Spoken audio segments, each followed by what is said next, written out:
Welcome back. We're here with Johnson from Joe's Record Paradise in Rockville, Maryland. How's it going today, Johnson? Good. How are you? Doing all right, thanks. How long has your store been around? At the Rockville location where we are now, about 11 years. Total Montgomery County, about 34 years. Very cool. Yeah. And Joe was my father, and he started the store back in Tacoma Park, and then we moved a couple spots. This is about the fourth store. At one point we had another location in Baltimore, but about 2.5 years ago we closed it down. I noticed when we were walking in that you have a local section, local artist section. Sure. Do a lot of them come in and out of your shop? Do you have a great rapport with them? Sure, yeah, we've got people that do stuff on consignment. Certain other artists we just always have in stock. You know, your Danny Gattens, who's just the master of the guitar.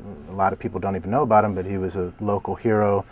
Tom Principato, people like Butch Willis. It's you know, a lot of people come in and out. And Root Boy Slim, tell me something about him. I saw The Shrine. The Shrine, yes. All the crazies love Root Boy Slim.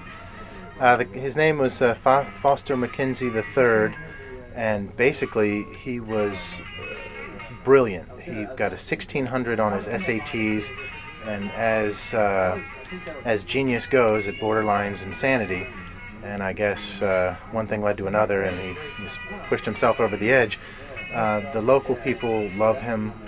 We got this guy made the shrine. His wife basically made him take it out of the house after a couple of years. On the shrine is an original bottle that Root Boy left on stage after passing out. I mean, it was one of those drunken rock and roll parties, and people just loved him. So somebody scooped up the bottle that he had left on the stage after passing out, and the band's still playing, of course.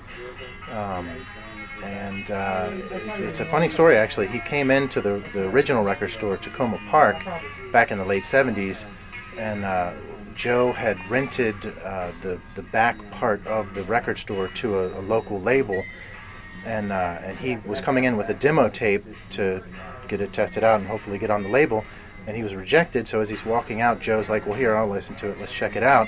And there began their relationship, and he got him started, and eventually Joe, I think, hooked him up with some people at Warner Brothers and got him a 2-record deal. They put out the 1 record on Warner Brothers, and Warner Brothers paid them to not make a 2nd record. But the local people just loved him. He eventually moved down to Florida, and he actually passed away because you know, sex, drugs, and rock and roll, I guess, will do it to you. Besides the local artists, what else do you have to offer for your clients?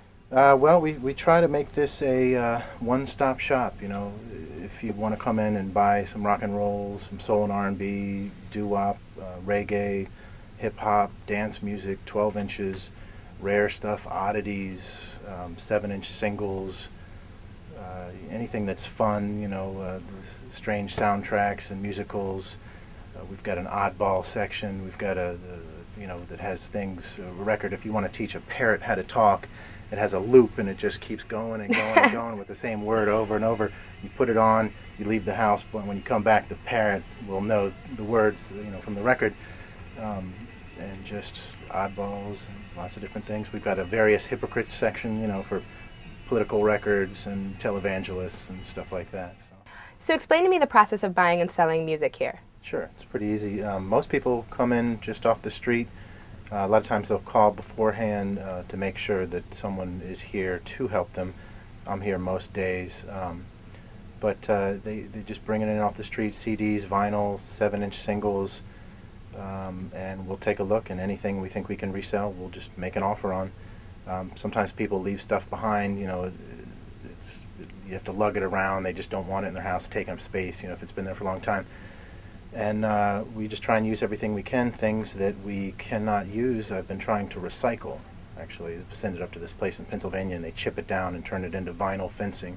Oh, so cool. Any old records that are scratched up, you know, send them our way. We'll try and do the right thing. That's pretty cool. Okay. And when can we find you here at the store? What are your hours? We're open every day. Monday through Saturday it's 10 to 9. Sunday it's 12 to 6. And I am here most days. Very cool. Well, thank you so much, Johnson, for your time. Okay. Before we come back to the show, check out these upcoming events going on in your area.